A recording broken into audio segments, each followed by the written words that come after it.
یا وہاب، جو 7 بار روز پڑھے گا مستجاب الدعوات ہوگا۔ جو عشاء کی نماز کے بعد 1414 بار پڑھے گا اسے رزق کی فراخی نصیب ہوگی۔ جو کوئی فکر فاقہ سے پریشان ہو اگر اس اسم کی مداومت کرے گا تو اللہ تعالیٰ اسے ایسی راحت عطا فرمائے گا کہ حیران رہ جائے گا۔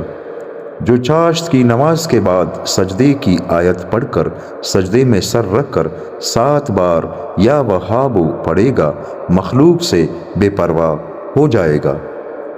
جو کوئی رزق کی فراخی چاہتا ہو چاشت کے وقت 4 رکعت پڑھے پھر سلام کے بعد سجدے میں جا کر یا وہاب 104 بار اور اگر فرصت نہ ہو تو 50 بار پڑھے مالدار ہو جائے گا۔